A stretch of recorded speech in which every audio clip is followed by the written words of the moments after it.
சிவகங்கை மாவட்டம் திருபுவனம் அருகே சாலையில் சென்ற அரசு பேருந்தின் முன்பக்க டயர் வெடித்து தனியாக கழன்று ஓடியது.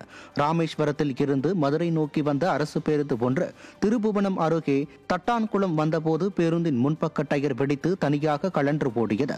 சுதாரித்துக் கொண்ட ஓட்டுநர் பேருந்தை சாமர்த்தியமாக நிறுத்தியதால் அதிர்ஷ்டவசமாக பெரும் விபத்து தவிர்க்கப்பட்டது. பேருந்து டயர் பராமரிப்பு இன்றி வழுவழுப்பாக இருந்ததாகவும் நெடுந்தூரம் செல்லும் அரசு பேருந்துகள் கூட திறனற்ற ஸ்டாலின் ஆட்சியில் உரிய பராமரிப்பு இன்றி இயக்கப்படுவதாகவும் பயணிகள் குற்றம் சாட்டியுள்ளனர்.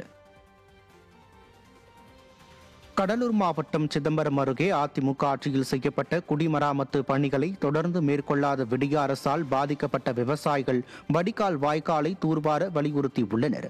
வையூர் காலனி குளம் முதல் பழையநல்லூர் வரை 1.5 கிலோமீட்டர் செல்லும் வாய்க்கால் திமுக ஆட்சியில் தூர்வாரப்படாத நிலையில் அதன் ஒரு பகுதி சிலரால் ஆக்கிரமிக்கப்பட்டுள்ளதாகவும் அவர்கள் வேதனை தெரிவித்தனர்.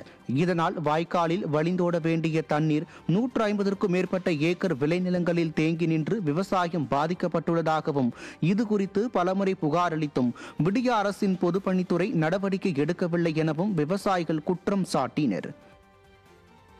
கம்மியான அளவுக்கு மழை பெஞ்சா கூடமே அங்கே இருக்கிற வீடுகள்லேருந்து விவசாய நிலங்கள்லேருந்து எல்லாம் பாதிக்கப்படுதுங்க. இது சம்மந்தமாக சம்மந்தப்பட்ட மாவட்ட ஆட்சியர்கிட்ட நாங்கள் மனு கொடுத்தாங்க. இது வரைக்கும் அந்த நடவடிக்கை எடுக்கலைங்க. அதனால் சம்மந்தப்பட்ட துணை ஆட்சியர்ட்டையும் மற்றும் வட்டாட்சியர்ட்டையும் மனு கொடுத்துருக்கேங்க.